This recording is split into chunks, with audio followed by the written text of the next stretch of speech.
Hi, this is Sonoria going on with my story. I think it's part 47. Anyway, I was getting into these last couple of scenes. I've been talking about spiritual stuff.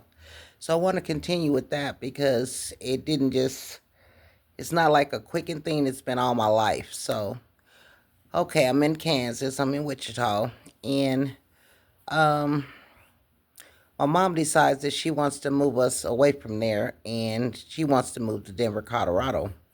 Well, I wasn't ready for that. But anyway, because my dad was getting in so much trouble and our name was just like slaughtered all the time and we was having problems and with him being in prison and breaking in and out of places and robbing things and I think it just got to the point to where she just couldn't take it anymore. So she had made the decision to move to Denver, Colorado. So here we go, Denver, Colorado. So at this time, I'm now entering into my freshman year of high school. So I went to Hinkley High, and it was in Aurora, Colorado. So that was a whole nother journey. Now, my mom sent us up there to stay with our grandmother, her mom, while she was settling her affairs in Wichita, Kansas. So while we were there, this is the first time that this situation or spiritual stuff, again, now I'm being exposed to some more stuff. Now I'm there, and my grandmother and granddad were there, and my uncles, both my uncles were there.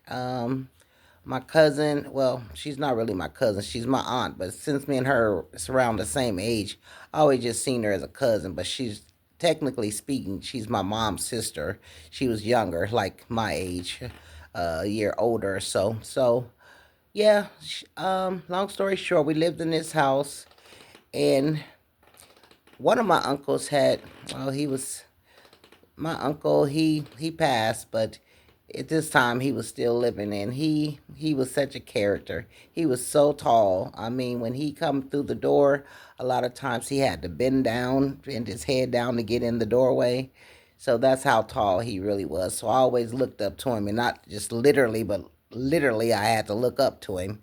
But he was always very protective over me, and he knew that I had kidney problems. And my other uncle, he was more of a model type person, and he is very good looking. He looked like his dad. So he didn't like the fact that I would be peeing in the bed and he'd have to wake up with wet sheet and this and that, because I slept with them when I was younger, and whenever I go over there or something. This is when they were in Texas. My grandmother had went to Texas, so I went down there and I was spending the summer with them. And so, yeah, my uncle, boy, if he could have got his hands around me, he would have did me some dirt. But my other uncle, he was the oldest, and he was always like, "Come on, Nisi, and if he do something, you let me know, this and that." So he was my little protector. And long story short, the reason I'm bringing up my uncle is because he was in a relationship with this lady, and she was actually, her husband was stationed at Fitzsimmons Hospital, well, Army base, and it's also where I used to work at. It's one of the jobs that I had when I got there.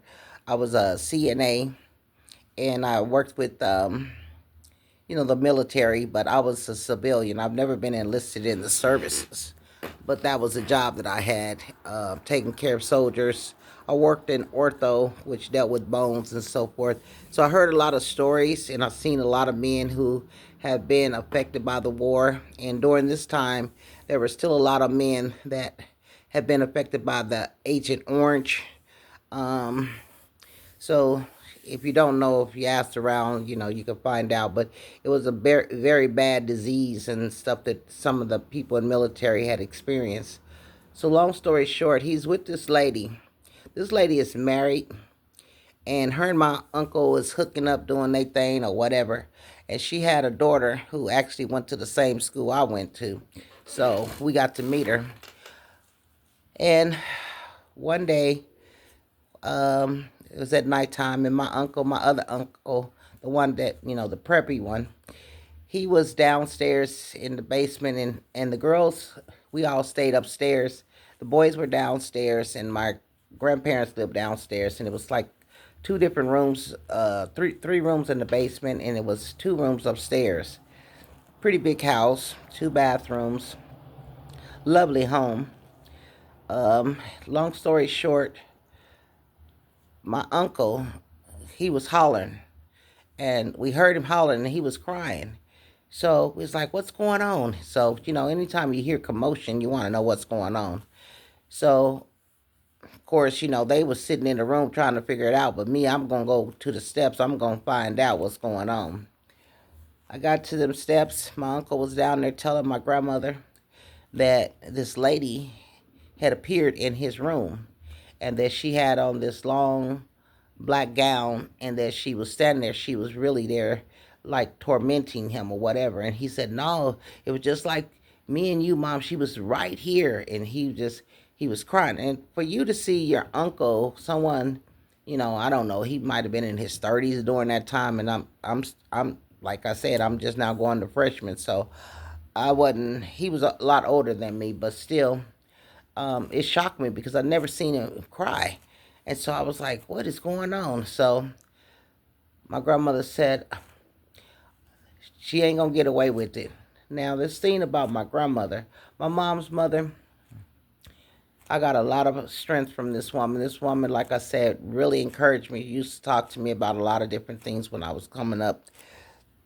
So she was very aware of witchcraft and voodoo and spells and stuff. And she used to talk to me because, like I said, I like to talk to people who had information or could share stories with me. And I was always wanting to hear the stories. And so she would tell me. And anyway, long story short, this lady has showed up at the house and she's, doing her little thing. And she done scared the shit out of my uncle. And now he's down there crying. And this is not the one who she was in a relationship. This is his brother, my other uncle. So my grandma was like, no, she ain't going for that. She's like, no, we finna go over there. I'm finna let this heifer know. And so now starts the battle. So we have to go to school the next day. I mean, this is in the middle of the week, and so I don't remember what day or anything like that, but I do know that we had to go to school the next day, and because of this situation, we didn't go to school the next day. But long story short, so what ends up happening is my grandmother's trying to get him calm, and she's asking him questions, and then her having knowledge of these things, she's knowing what's going on, and so she decides she's gonna go to this woman's house and approach her about what happened, what she was doing down, to her son. And so we all had to get dressed. Now, mind you, we don't know, but we know some things, but we don't know no. Me, because I had encounters as a child. This is like not new stuff for me. I knew a lot more than someone my age would know about it, but that's because I was always asking questions and listening to stories. So, long story short, this lady is gone and she's not in the house, but he swore that she was right there in the room, standing there by his bed.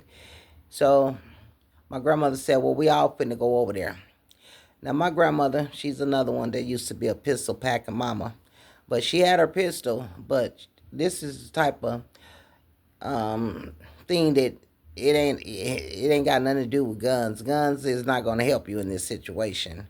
So my granddad, he was very level-headed. He was a level-headed man. He wasn't about drama or anything like that, and he wants us to think about everything we doing. But when my grandmother said let's go, he knew he better let's go or they gonna be in an argument. So um we got ready to go. When we opened up the door, before let me back up. Before we even got to the door, my grandmother had came upstairs and was telling us to get our stuff on. We finna go. So she went into the kitchen and had turned on the coffee pot and said, yeah, we finna go over there. So we went in the kitchen. We was asking her, what's going on? What happened? This and that. This is no lie. Do you not know that it felt like a storm came through our living room? There was pictures that flew off the wall. I mean, just straight off the wall. It was like a gust of wind. It's almost like this lady had blew in, and she knew. And I don't know, my grandmother and her must have been doing some telepathy type of talking or whatever, because my grandmother was very upset, and she was definitely finna go over there. But she wanted us to get ready. She gonna get her a little cup of coffee. I was so scared I didn't know what to do. The dogs were howling and crying and carrying on, and we had a pug dog, and he would just go through the house and just drop load wherever he was, and he just act like he didn't have no control. I don't know why my grandmother got that dog, but anyway, and we had a cocker spaniel which we brought from Wichita, and so he was a family dog. Long story short, the dogs were upset. They were whining, crying, and my grand was like, "Put them outside, this and that, and y'all hurry up and this and that." Everybody getting on, getting their stuff ready, and she's telling her other son, that woman that he's dealing with, like that she didn't showed up, and what that she was down there threatening his brother down in the bedroom.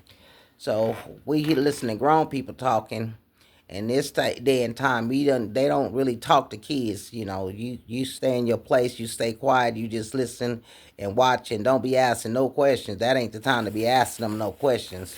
I had to wait for my questionnaire later. So long story short, this gust of wind comes through, and it blew, and even some of my grandmother's plants and stuff had just, it was like she came upstairs and she came to the living room like she was just knocking shit off, like off the tables, off pictures flying off the wall, and it was just like she was having this rage. And my uncle wanted to break up with her. I do recall him talking to my grandmother about it, and he didn't understand why it was that he wanted to get away from her, but he couldn't, and he would be crying. And this is another, this is the older brother, and I'm thinking, what is this? Well, I mean, if he don't want to be bothered with her, just. But he said, I just can't. He said, I don't know what it is. I'll be trying to break up with her, this and that and other. So anyway, he wasn't able to. Okay, I'm looking at my time again. As usual, I try to keep an eye on these things because I don't want it to be too long. But I think I can keep going. I'm just not comfortable with it because I don't want to ever have to trim the film. So let me just go ahead where I can be safe, cut it off. Don't go anywhere. I'm coming right back. I want to continue this story.